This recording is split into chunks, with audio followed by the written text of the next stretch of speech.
हरियाणा का राजनीतिक अखाड़ा YouTube channel पर आपका बहुत बहुत स्वागत है। उम्मीद आशा कामना करता हूं आप सभी ठीक होंगे, बेहतर होंगे। हरियाणा की राजनीति के अंदर कल बहुत बड़ा बदलाव हुआ। आप सभी ने सोचा भी नहीं होगा, सोच तो लगभग रखा था कि चुनाव से पहले चुनाव बाद मनोहर लाल को निपटाया जा सकता है, लेकिन ये नहीं सोचा था कि इस समय ऐसे निपटाया जा सकता है। ठीक है, अगर इंडियन नेशनल कांग्रेस का अगर छोटा सा कार्यकर्ता को भी इस तरह पार्टी अगर कांग्रेस निपटाए तो वो कार्यकर्ता पार्टी छोड़कर चला जाता है। जबकि भारतीय जनता पार्टी में मुख्यमंत्री, बड़े बड़े मंत्री, केंद्रीय मंत्री, कृषि मंत्री नरेंद्र तोमर को विधानसभा विधायक बना के छोड़ दिया और जो है चू तक नहीं बोल पाते। तो यही भारतीय जनता पार्टी का अनुशासन होता है। साथियों, अब बात आज इसकी करेंगे। विधानसभा सत्र आज अपना होने जा रहा है। 48 कौन कौन विधायक है जिन्होंने भारतीय जनता पार्टी सरकार को समर्थन करने का काम किया है। जननायक जनता पार्टी 2 फाड़ों में टूट चुका है। कौन 5 विधायक जेजेपी से बगावत कर चुके हैं। तीसरी बड़ी बात, किसको कितना लाभ कितना हानि, इंडियन नेशनल लोकदल को, इंडियन नेशनल कांग्रेस को, भारतीय जनता पार्टी को, जेजेपी को, किस पार्टी को कितना नुकसान कितना लाभ नायब सिंह सैनी को मुख्यमंत्री बनाने से हुआ, इस गठबंधन को खत्म होने से हुआ है। नुकसान और नफा, फायदा नुकसान की हम बात करेंगे, पूरा विस्तार पूर्वक संवाद चर्चा आपसे करेंगे। हरियाणा का राजनीतिक अखाड़ा यूट्यूब चैनल सब्सक्राइब जरूर करें। कल भी हमने पल पल की रिपोर्ट देने का काम किया, तथ्यात्मक रिपोर्ट देने का काम करते हैं और सर्वेयर हम सबसे बड़े हरियाणा प्रदेश के अंदर है। साथियों, सर्वे हम बिल्कुल सटीक विश्वास से देने का काम करते हैं। हरियाणा प्रदेश का सबसे ज्यादा देखे जाने वाला अपना सर्वे है। और दूसरा सैंपल जो हम उठाते हैं, सैंपलिंग वो ग्राउंड से उठाते हैं। डंके की चोट पर जो है पत्रकारिता करने का काम करेंगे। 3 क्षेत्रों में आपने हरियाणा प्रदेश के अंदर सबसे बड़ा यूट्यूबर होने का आप लोगों का प्यार मिला। उम्मीद है आप राजनीति में चौथा हमारा ये फील्ड है। साथियों, इसमें भी अपना प्यार ऐसे ही आप हमें देंगे। सबसे पहले दुष्यंत से दूरी, मनोहर हटे, नायब नायक। ठीक है, आप सभी को पता लग गया होगा, आप सभी को पता होगा। नायब सिंह सैनी को नया मुख्यमंत्री हरियाणा प्रदेश का बना दिया गया है। साथियों, 5 मंत्रियों ने इसके अंदर शपथ लिया है। अनिल विज साहब नाराज हो गए, अनिल विज साहब नाराज हो चुके हैं। साथियों, जिन मंत्रियों ने शपथ लिया वो हम एक बार बता देते हैं आपके लिए। कंवरपाल गुर्जर जगाधरी से विधायक है, उन्होंने शपथ लिया है। दूसरा, मूलचंद शर्मा ब्राह्मण चेहरा है, बल्लभगढ़ से वर्तमान विधायक, परिवहन मंत्री का पद इनके पास फिलहाल खट्टर सरकार में था। कंवरपाल के पास शिक्षा मंत्रालय था। रणजीत सिंह चौटाला रानिया से विधायक है, जाट चेहरे हैं। रणजीत निर्दलीय विधायक है, देवीलाल के सुपुत्र है, ओम प्रकाश चौटाला के चाचा है और दुष्यंत चौटाला, ओम प्रकाश चौटाला के भाई है और दुष्यंत चौटाला के दादा है। साथियों, रणजीत सिंह चौटाला, ठीक है, इसके पास बिजली मंत्रालय था। जेपी दलाल लोहारू से विधायक है और इनके पास कृषि मंत्रालय था, इनको बनाया गया। बनवारी लाल दलित चेहरा है, बावल से विधायक है, इनके पास सहकारिता मंत्रालय खट्टर सरकार में था। ठीक है, अनिल विज का इस लिस्ट में ना होना, अनिल विज को जैसे ही पता लगा कि नायब सिंह सैनी को मुख्यमंत्री हरियाणा प्रदेश का बनाया जा रहा है, अनिल विज साहब जो है बैठक को छोड़कर अपने अंबाला आवास निकल गए। मनाने रूठने दौर का चला, लेकिन माने नहीं। डिप्टी सीएम पद कबूल नहीं है, नायब सिंह सैनी के अधीन काम नहीं करना चाहते। बाकी भाजपा का संगठन जो है बहुत बड़ा संगठन है, बहुत डंडे में जोर है, अनिल विज साहब को मना लिया जाएगा। साथियों, आगे बात करते हैं। इन्होंने बढ़ते ही कहा कि पोर्टल की योजना जो है, नायब सिंह सैनी ने कहा कि हम जो है खट्टर के काम को आगे बढ़ाएंगे। नौकरियों की बात हो, पोर्टल की बात हो या अंत्योदय की बात हो, तो 2 से 3 महीना तो नायब सिंह सैनी पर पूरा प्रभाव खट्टर साहब का होगा। 2-3 महीने बाद ही नायब सिंह सैनी खट्टर की जो छवि है, खट्टर का जो इमेज है, उससे बाहर निकलकर फ्रंट फुट पर खेलना शुरू कर देंगे। लोकसभा चुनाव तक तो खट्टर साहब जैसा कहेंगे, खट्टर साहब जैसा करके गए उसी को आगे बढ़ाएंगे। फिर अपनी एक नई लीग नायब सिंह सैनी जी स्थापित करने का काम करेंगे।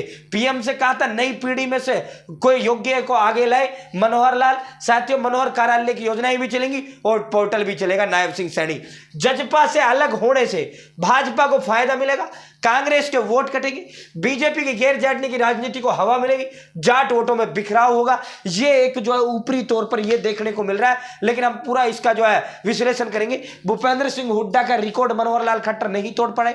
रिकॉर्ड का मतलब सबसे सर्वाधिक जो है मुख्यमंत्री बने रहना लगातार लंबे समय तक जो है भूपेंद्र सिंह हुड्डा बने रहे। 2 साल 235 दिन था। जबकि खट्टर साहब का जो कार्यकाल है वो इनसे कम रहा है। खट्टर साहब जो है इनका रिकॉर्ड 9 साल 138 दिन का खट्टर साहब का लगातार मुख्यमंत्री बनने का रहा है, जबकि भूपेंद्र सिंह हुड्डा का 9 साल 235 दिन। ओम प्रकाश चौटाला 5 बार मुख्यमंत्री बने, सबसे कम 5 दिनों के लिए भी ओम प्रकाश बने, तो ओम प्रकाश चौटाला के नाम सब तक जो सबसे ज्यादा वो था। 11वां मुख्यमंत्री जो है ये बना है बिना विधायक बने सीएम पद संभालने का। तीसरा ऐसा मौका है चौधरी बंसीलाल उसके अंदर जब मुख्यमंत्री बने 86 में। साथियों बंसीलाल जो रेल मंत्रालय था इनके पास। साथियों इन्होंने जो है अपने बेटे सुरेंद्र सिंह को हटाकर सीट से फिर खुद उपचुनाव कराया, तब विधायक बने। बाकी सांसद रहते हुए मुख्यमंत्री बनने का खिताब बंसीलाल को सबसे पहले था। 2005 में भूपेंद्र सिंह हुड्डा रोहतक से सांसद थे। रोहतक से सांसद होने के बाद इन्हें मुख्यमंत्री नियुक्त किया गया। तीसरा मौका अब ऐसा आया है जब नायब सिंह सैनी जी को वो किया गया, वह साथियों नायब सिंह सैनी जी को।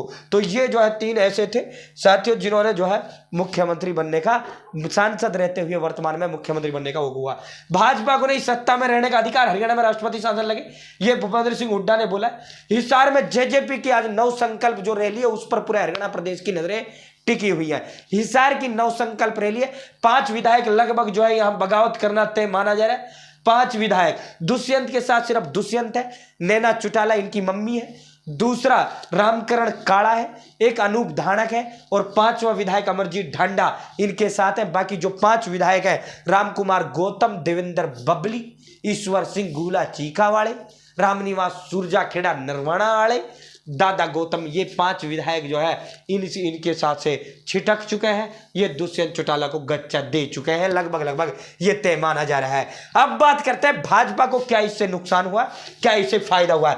भाजपा को जो सबसे बड़ा फायदा हुआ है भाई, भाजपा को जो फायदा इससे हुआ है, गैर जाट और ओबीसी वोट जो है आप पाले में आ सकते हैं। गैर जाट ओबीसी, गैर जाट और ओबीसी, हरियाणा में जाटों की जो संख्या 22.2% है, ठीक है, वहीं ओबीसी की जो संख्या है 30.92% है, ठीक है, दलित की संख्या 21.5% है। साथियों गैर जाट और ओबीसी वोट पाले में आ सकते हैं। विधानसभा चुनाव में सत्ता विरोधी लहर को कम किया जा सकता है।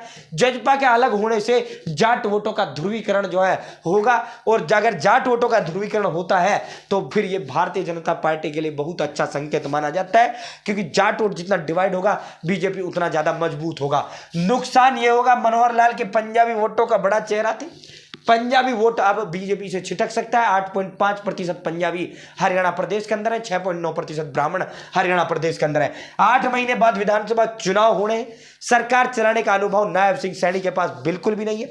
यह बीजेपी के लिए वर्तमान में नुकसान देखने को मिल रहा है। सबसे ज्यादा जिनको नफा ही नफा है वो है इंडियन नेशनल लोकदल के अभय सिंह चौटाला, जिनको कोई नुकसान नहीं है, वहां फायदा ही फायदा है। जेजेपी को फिलहाल जेजेपी को इससे कोई फायदा नहीं है। नुकसान सरकार में ना होने की वजह से अब कार्यकर्ताओं को काम नहीं होंगे, नाराजगी बढ़ेगी। जेजेपी के 5 विधायक पार्टी के नेतृत्व के साथ संपर्क में नहीं है, वो भारतीय जनता पार्टी के पाड़े में बदल सकते हैं। वर्तमान में 48 जो विधायक है, 41 बीजेपी के, 7 निर्दलीय विधायक, 6 निर्दलीय प्लस में एक हलोपा का गोपाल कांडा।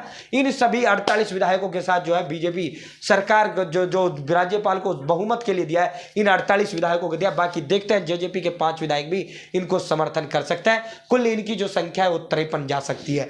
साथियों गठबंधन टूटने के बारे में पार्टी की ओर से कोई आधिकारिक बयान नहीं है। लोकसभा चुनाव अकेले लड़ने से पार्टी को चुनाव नतीजे जो है वोट मन मुताबिक प्राप्त लोकसभा में नहीं होंगी, और जेजेपी के लिए बहुत बड़ा डेंट लगने जा रहा है, बहुत बड़ा डेंट जो है लगने जा रहा है। कांग्रेस के लिए सबसे बड़ा नफा इससे यह सरकार का चेहरा बदलने के फैसले कांग्रेस जनता के सामने बीजेपी की जो है नाराजगी या बीजेपी की नाकामी के तौर पर पेश करेगी। साथियों गठबंधन टूटने का फैसला कांग्रेस बीजेपी जेजेपी का गुप्त समझौता बताने के तौर पर जनता के सामने रखेगी।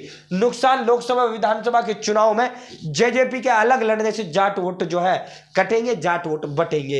इंडियन नेशनल लोकदल को जजपा के कार्यकर्ता अभी इनेलो में लौट सकते हैं, पूरी की पूरी जेजेपी जो है बाबू बेट्टे ने छोड़कर जो है ये इनेलो की तरफ जा सकते हैं। दोनों का एक वोट बैंक जो है, एक वोट बैंक जो है वो एक हो सकता है। इनेलो जेजेपी से अलग हुई थी, सहानुभूति को वोटों से मिली थी। फिलहाल इंडियन नेशनल लोकदल को कोई नुकसान होते हुए नहीं दिखाई दे रहा है। तो फिलहाल इतना ही। बहुत बहुत धन्यवाद। जय हिंद, जय भारत, जय हरियाणा।